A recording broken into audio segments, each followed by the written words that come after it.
Hello and welcome to the Project Elected podcast. Thank you so much for joining us. Project Elect is a nonpartisan nonprofit whose goal is pretty simple. We want to get more Latter-day Saint women involved in public service.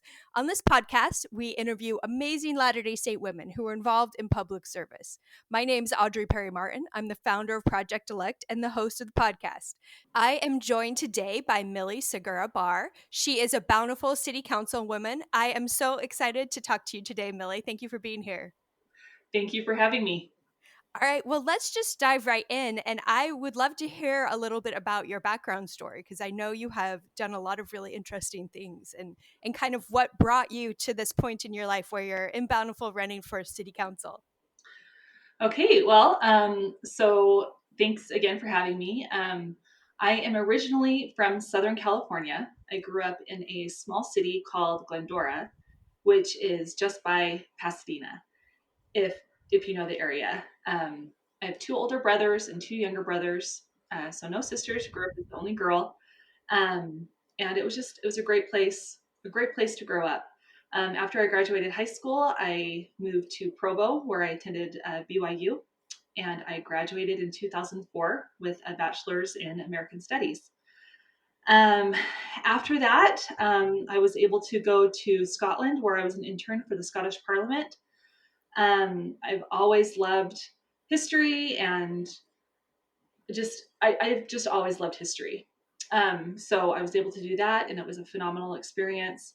And from there, I went back to Utah County, and wasn't quite sure what I wanted to do, but I ended up getting a job at a private school, and thought I would be a teacher, stand and deliver. So I thought I would be a teacher, and I was there, and they kind of hired me. Well, not kind of. They hired me to kind of as a student teacher, because teaching wasn't my background, and they said they would add a seventh grade class the following year. So I was doing that just for probably less than a month, getting ready for the upcoming school year, when a few friends were going to Las Vegas to work on the Bush Cheney campaign. And they said, Millie, you should come and canvass with us. And I said, okay. And so hopped on the bus, went to Las Vegas, got there on a Thursday. We canvassed neighborhoods, hit the ground hard Thursday and Friday. And then that Sunday, as we were getting ready to leave, the head of the Republican Party for Nevada, he said, Millie, I'd love to sit down and meet with you if you have a second. And I said, sure. So went in and met with him.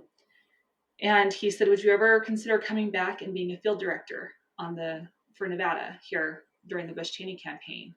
And I didn't even think about it. I just immediately said, yes. When am I ever going to be able to do this again? So drove back to Utah on the Monday morning, went to that quaint little school where I had been working, and they were so gracious. And I said, this opportunity kind of fell into my lap. And they said, when you told us you were going to go and volunteer, we had a feeling you wouldn't come back. So we wish you the best. So I left. So I quit my job on a Monday, drove back to Nevada on Tuesday, started working on Wednesday. And I was there from August until December, until the end of the election. And it was a fantastic experience working on that campaign. And you've worked on presidential campaigns, so you know the long hours. Yeah. And I Um, worked in Nevada on presidential campaigns too, so that's awesome. I was a cycle behind you. I was there in yes. 08 and 2012, both. And it's always a swing state. Yep. So it is exciting. It's an exciting spot to be. So I was there, and didn't necessarily catch the bug for DC just yet. At that point, I thought, well, maybe I'll go to law school. My mom jokes and said I was I was a ship with a lot of wind, but no sail. I had a lot of motivation, but I wasn't quite sure what I was supposed to do. So after the campaign wrapped up, I came back to Utah, and I started working at a law firm, thinking, okay, I'm going to work at this law firm, take the LSAT, go to law school. But then I was invited to interview for John Ensign, who was a senator from Nevada. So I interviewed for that job, got the job, and called my parents and said, "Hey, I got a job in DC. Who wants to help me drive across country?" So I went back to DC, started working for him as a staff assistant, which is a great entry level job. You staff assistant, you answer phones and you take people on tours of the Capitol. So it was fun for about 6 months, but after about 6 months, I wanted something a little bit more challenging. I was ready to move on, and while I was working for John Ensign, I was actually volunteering at the White House. I had a friend who was an intern at the White House, and she said, "Hey, you should volunteer. They need volunteers all the time." So I would volunteer in the Office of Political Affairs from 8 to 10 in the morning, and then I'd go to Capitol Hill from 10:30 to about 6:30 at night. And at this time, I was looking for a new job, again, something just a little bit more challenging. And I was in the Office of Political Affairs, where I was volunteering, and I was setting up an interview. And I was on my phone, and my boss, or my supervisor, she said, "Oh, are you looking for a new job?"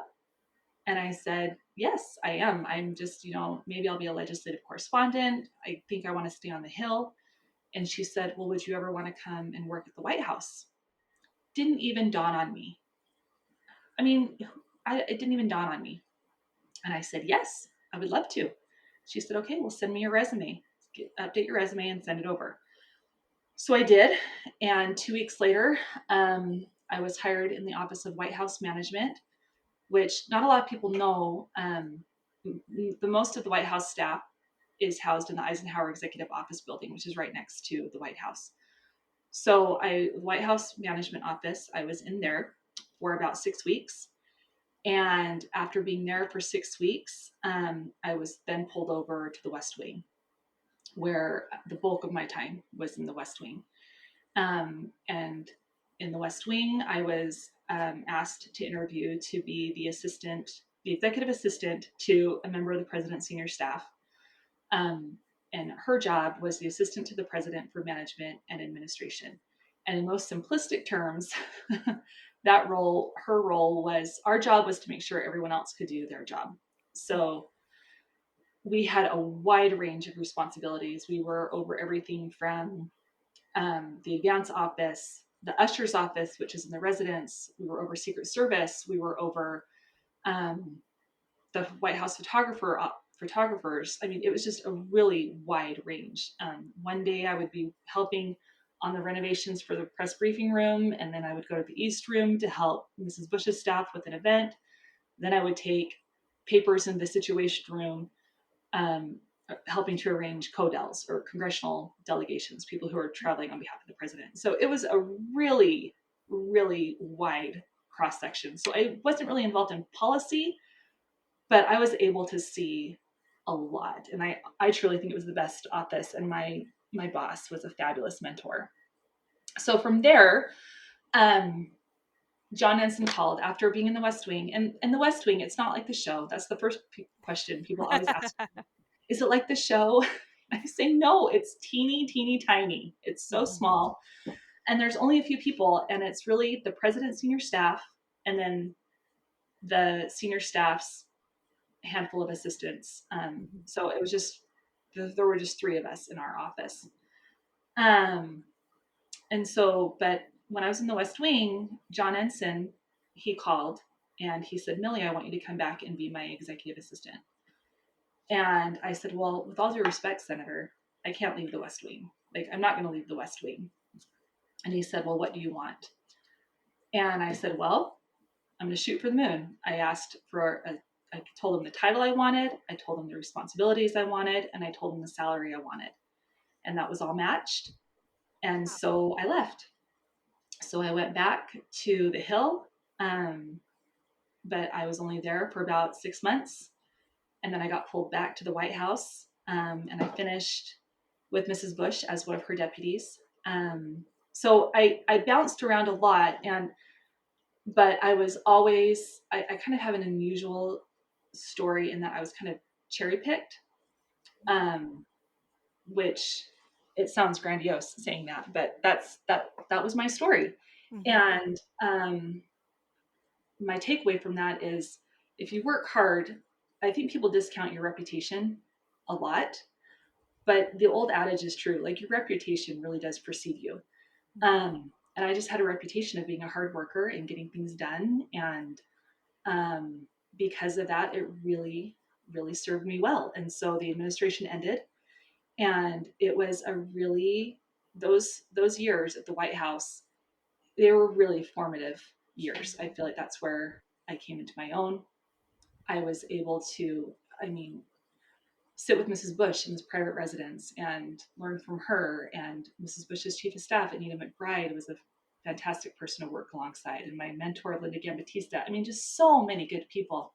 Mm-hmm. Um, it was a great experience. And then from there, I worked at the Republican Governors Association as their director of compliance.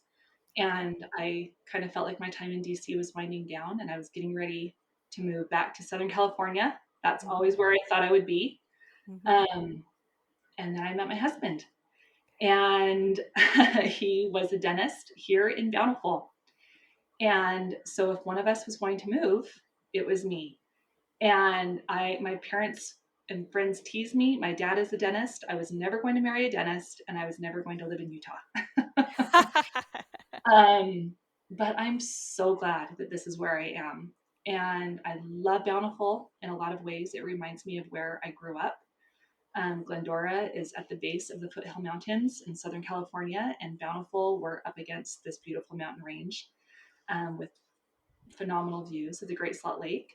Um, so he and I met and we got married, and he is a dentist here in Bountiful. And when we first got married, I worked at Primary Children's Medical Center. I did fundraising for them. Well, excuse me, before that, I worked for the American Cancer Society as their director of the Utah chapter. And then I worked at the Primary Children's Medical Center doing fundraising. And then we started our family. So I was almost 31 when I had my twins, and I have boy girl twins that are 9, and a 7-year-old little boy, and then a 7-month little girl. And when my twins were, oh gosh, 5 or 6, there was a mayoral election going on in Bountiful. And my daughter was in a dance class with a mayor who was running for reelection, his granddaughter.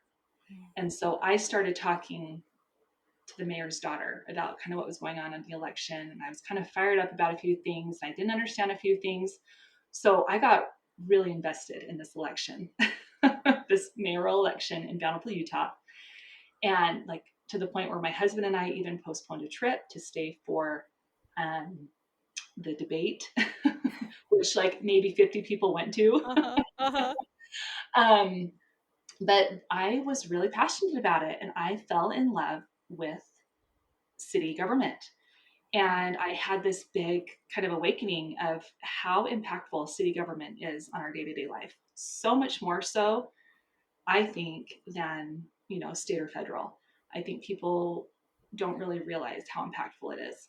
So from there, and I just kind of, my guy won. The guy I wanted to win won. um, but just kind of became more involved, and a series of events led me to want to run for office, and my husband was all for it, and we talked about it, and we did, and I ran and I won, and it's been truly a wonderful experience. So sorry, that is a very long story.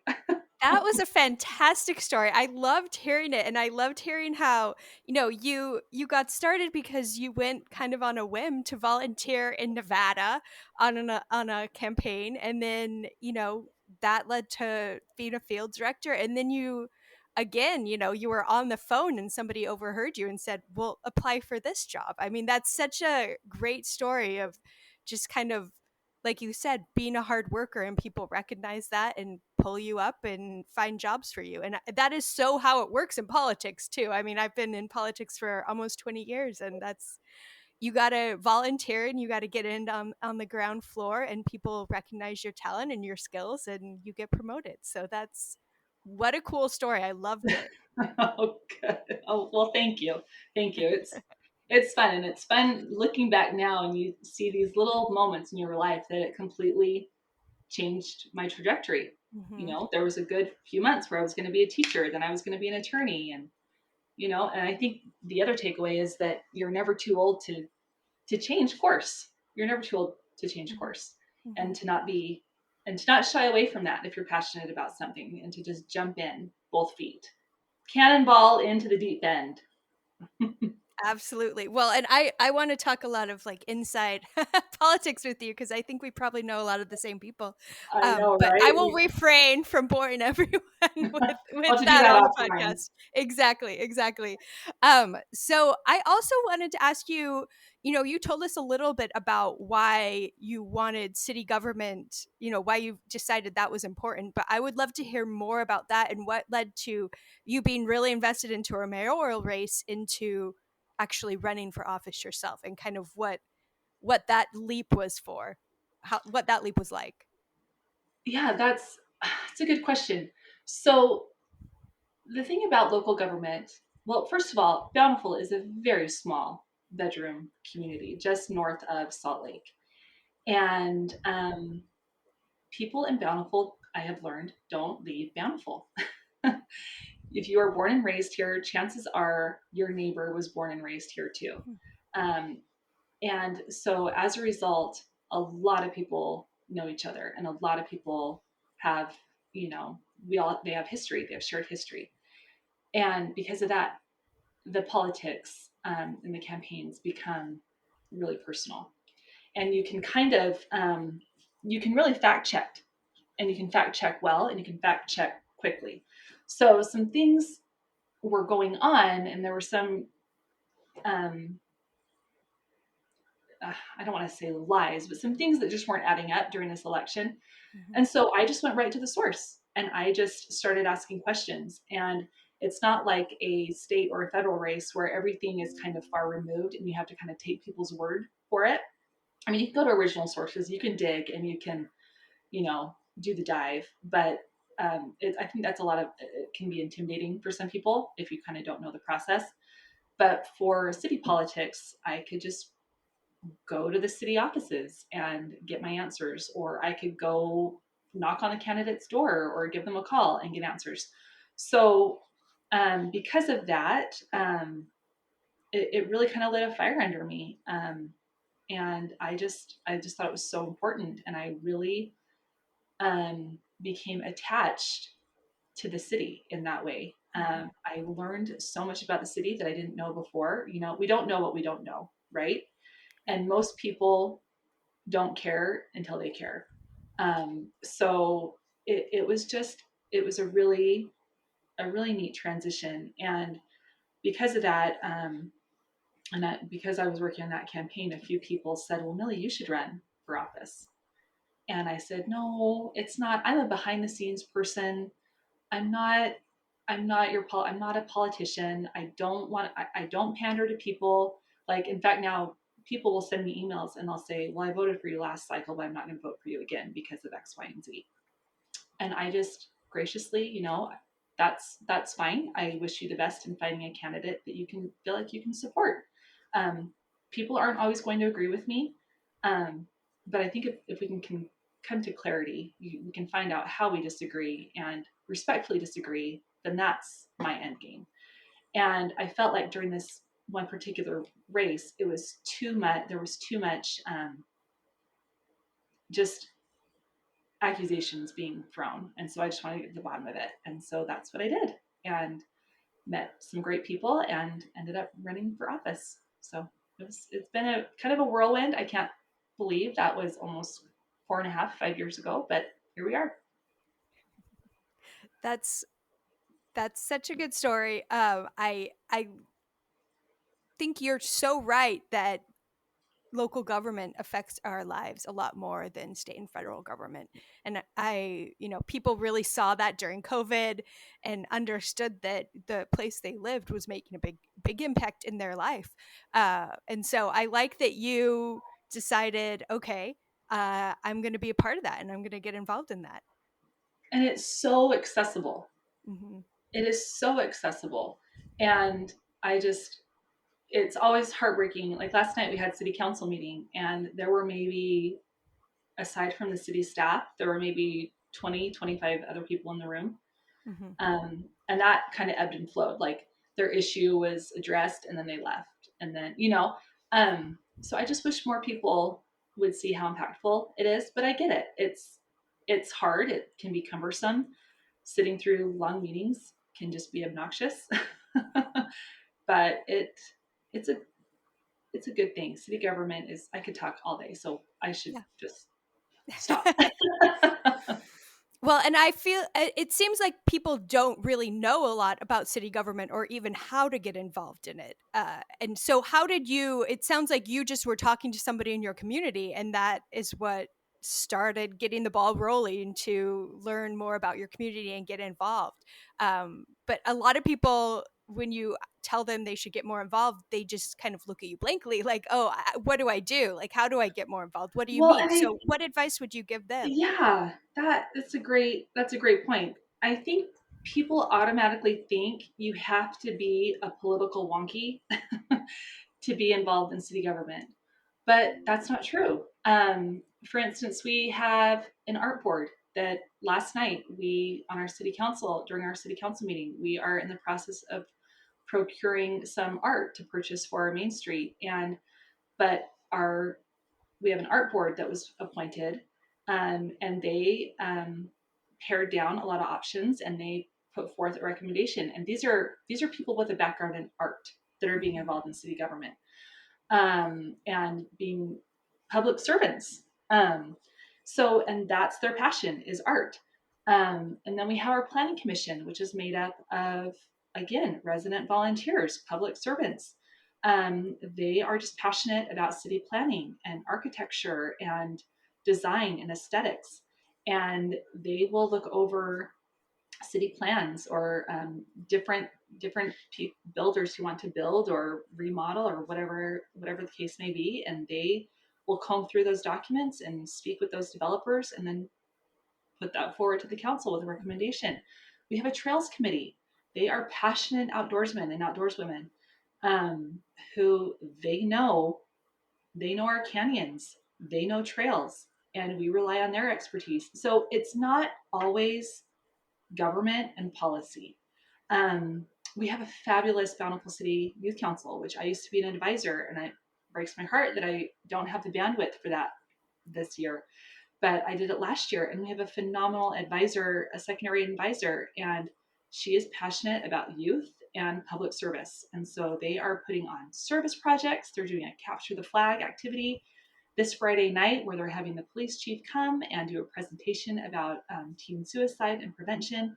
So it doesn't, it, people I hope can get out of their own way and realize that city government and city in our community, it's not just policy, it's community, it's people who just want where you live to be a pleasant place to live, and looking out for each other and looking for opportunities to serve. And so I would recommend to people, find something you're passionate about. I have a friend who, our mutual friend, she is in her 40s. She is passionate about education, and so she is moving toward education policy. Utah, we have community councils for each school. Your local PTA. There are so many, a food bank. There are so many ways to be involved in moving your community forward, in a positive way without it being specifically policy based. So that would be my recommendation. Find something you're passionate about. Find out who the change makers are. Find people who are involved in philanthropy and ride their coattails. And that is what I would tell people to do.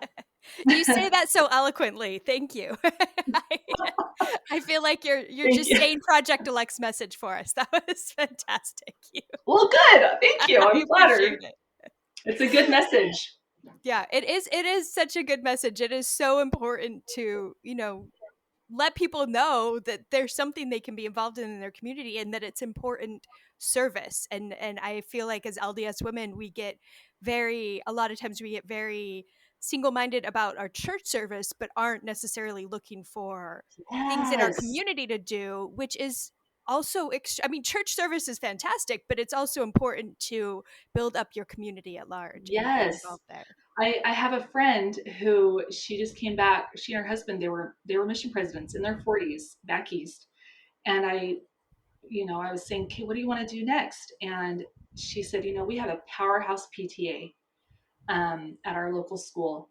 We have all these awesome moms who are willing to be involved, but I want to find a way to take those moms and maybe match them with some underprivileged schools." Mm-hmm. So there's these unique ways to figure out how to connect communities and how to um, broaden our connections. And so again, church service, I have a strong testimony of church service. It has changed my life in so many ways. In fact, I feel like my husband and I are knee deep in church service right now with our callings, which is good and it's wonderful. But I would hope people, specifically women, don't wait until they're asked to serve.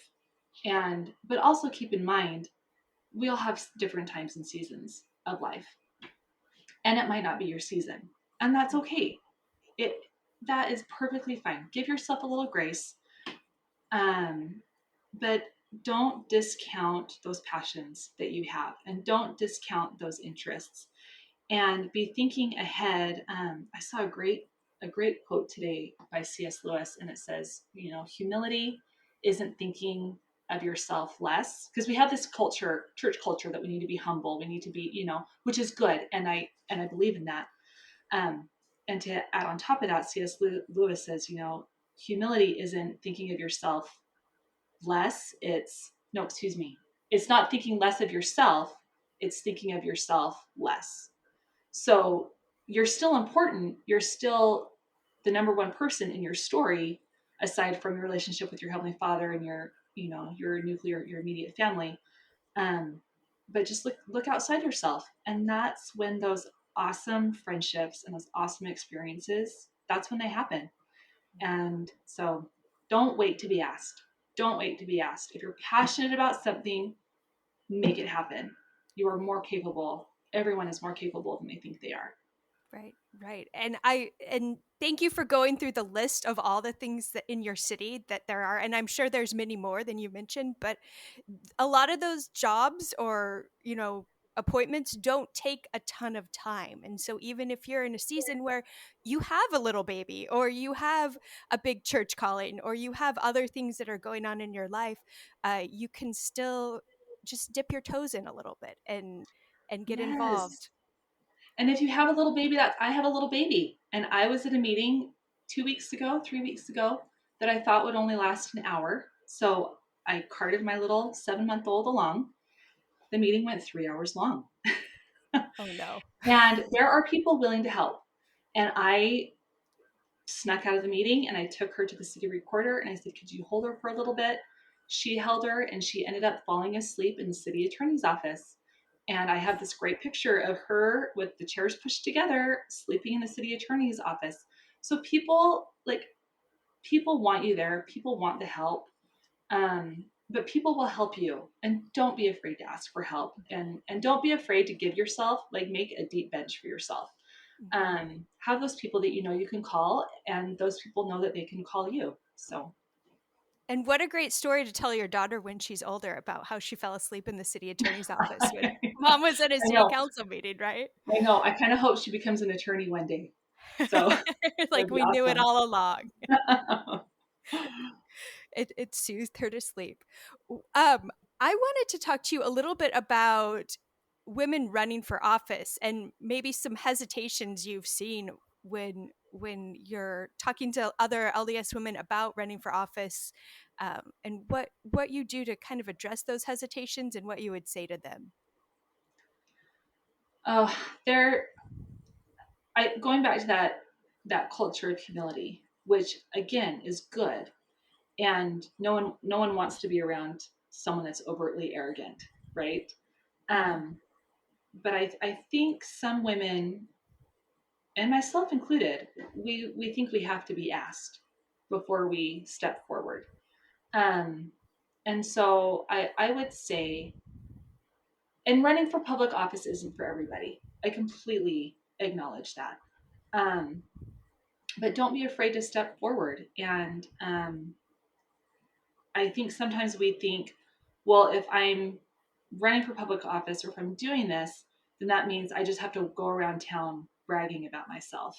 And I think for us that grew up in that culture, it's counterintuitive, right? I mean, even at this beginning of this interview, sitting down with you, I was a little, a little trepidatious because I'm not sure. It's just, we're uncomfortable talking about certain things. And so I think taking um, that notion of maybe not feeling like we can talk about ourselves and putting ourselves forward and just going out and giving it a try if that's something that you feel passionate about, and not waiting to be asked. Um, so I hope that's not too simplistic of an answer, but um, find a good mentor, find someone that you admire in the community. I've had a few people reach out to me and just say, hey, can we go to lunch? And we go and we sit and we talk and we visit. And there have been people that have done that for me in my life. And so find someone you admire, find someone who is doing something that you want to do, and reach out to them. Reach out to them. And I would be shocked if the person didn't say, I would love to visit with you. So, and again, going back to, I think I said it earlier, we're all so much more capable than we think we are. And I think if this is something that you're questioning, if a woman is questioning this about herself, like, whether or not this is something she could do, take it to the Lord. Um, Kneel in prayer. Um, Look at your patriarchal blessing. Talk to your parents, talk to your husband. Um, and if you feel like you're lacking that confidence to do it, go to Heavenly Father and say, Heavenly Father, this is something I'm really passionate about. What do you think of me? Like, is this something that you think I can do? And I think that would be a fabulous guidepost for anybody. And I love it. I can say that in this podcast. Yes. um, so that would probably be the biggest thing. If you really have those doubts, take it to the Lord and read your patriarchal blessing, figure out what your strengths are, and capitalize on those with the Lord's help. So, And following up on that, a lot of women I talk to, at least when I'm trying to convince them to run for office, they tell me they're not thick-skinned enough, or they can't handle being in politics because it's too, it's too mean. People are too mean. They don't want insults lobbed on them on Twitter or whatever. So what do you think that you need to be thick-skinned to hold elected office, and how have you dealt with that? well, I grew up with four brothers. No, I actually love this question, and I would challenge women to rephrase the thought in their mind. Don't think of yourself as being thick-skinned. Think of yourself as simply being realistic.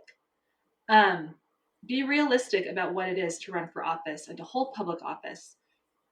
And even just life in general, right? People aren't always going to like me. They're not. And they shouldn't. People aren't always going to like you. You're not always going to be the taste that person's, you just won't gel. I can't think of the phrase. Um, and that is okay. We are meant to be different. We are meant to have different views. So, and there are people who can be spiteful, and there are people who can be mean. In fact, last night at this council meeting, my colleague and I, we were laughing. She and I ran in the same cycle, and someone left a nasty voicemail on her voicemail, thinking they were leaving a voicemail for me. And it was, I can't believe your children were going around town doing door hangers and they weren't in car seats. And first of all, I didn't have door hangers, so it wasn't my children. And the person that was left the message, my colleague, she doesn't have children. And so there's always kind of this misplaced misinformation that people, they think they know the answers and they're passionate about something, and they're going to call you and they're going to chew you out. And you just have to be gracious about it, gracious and realistic. You just have to sit and say, thank you. I'm glad that you took the time to reach out. I'll do what I can. But just in the back of your mind, you just have to acknowledge and you have to know you're not going to be everyone's best friend, but you can be gracious and you can be kind. I'm not saying I don't get passionate and fired up about things. And you're going to have to make some hard decisions. For instance, about being thick-skinned, about being realistic. The end of last year, we had to make a really hard decision as a city council to raise taxes. And I will never forget this experience. A sweet man, late 30s, early 40s, came and during the public comment period was near tears, saying how detrimental this tax increase was going to be to his family that was already paycheck to paycheck. Bountiful hadn't raised taxes in almost 20 years. There were a lot of reasons why this had to be done, but it pulled at me. And I said to him in my comments to him, I said, this is, I wish that we weren't in this situation. And I actually got a little teary, and I went up to him after and I just said, I am so sorry. Like at the end of the meeting, we voted to raise taxes. But at the end of the meeting, I went up to him and I just grabbed his arm and I said, I'm so sorry. I realize what my decision and what this council's decision has just done to your family. And I realize that this has made it more complicated for your family. But that was unfortunately the reality of the situation that we were in, and where we were at that point. And sometimes you get to this point where decisions have to be made. And he just looked at me and his eyes were welled up with tears and he said, thank you. He just wanted to be seen. We all just want to be seen, and we all just want to be heard. And we want to be acknowledged that I'm not going to skirt around the issue and pretend that this big decision I made, this big vote that I made, wasn't going to be impactful on someone. And it was, I get goosebumps thinking about it. It was just a really tender experience for me as a public servant. So I hope we're not thick-skinned. That the phrase thick-skinned, I think it means we have to be immune to everything and anything when you're in politics. But no, I think we need to be the opposite. We just need to be realistic. We need to acknowledge that these decisions that we're making are hard, they're impactful, and they're hard decisions, and not everyone's going to support your decision, and that is okay. Come to me and tell me how I could have done it differently. I want to know how I could have done it differently. But if you're just going to come to me and vent, I'll listen. But unless you really want to have a meaningful dialogue, it's not going to serve anyone well. So that's what I would say about the phrase thick-skinned. That was beautifully said. Thank you. I am so sad we are almost out of time, because I think I could talk to you for a long time. But we probably have to wrap this up. Thank you. I do want to close and ask and see if you have an invitation for our listeners, something that they can do to guide them. And I know you've probably offered a few of those, so maybe. Yeah, I mean, I would just go back to, if there's one takeaway, you are so much more capable than you think you are. Capitalize on your strengths. If you're not a policy person, that's okay. Admit you're not a policy person. Find something you're passionate about. If you want to run for public office, do it. Find someone that you admire. Ride their coattails. I feel like I'm repeating myself, but just don't be afraid. Don't be afraid. You can DM me on Instagram. I'll give you a little pep talk. But you can make it happen. You are more, just go for it. Just go for it. You can do it. Go for it. Yes, Just absolutely. Go for it. And find people who will support you in your passion. And that is all the difference. If you have a deep bench of people who will be cheering you on, so you can do the work. Yeah. 100%. Thank you. Thank you again so much, Millie, for joining us today. I've really enjoyed talking to you, and I appreciate you taking the time out of your day and dropping your baby off at your mom's and coming to talk to us. Oh, It's no, been this is great. fantastic. It's fun to sit and visit. Thank you. And thank you for all that you do for Project Elect. Oh, So thank thanks you. for encouraging women to run. So I hope this gets through to a handful of people. So thank Me you. too. Me too. Absolutely. All right. Well, thank you so much. And if you would rate us on Apple Podcasts or tune in next time and we will talk again. Thank you.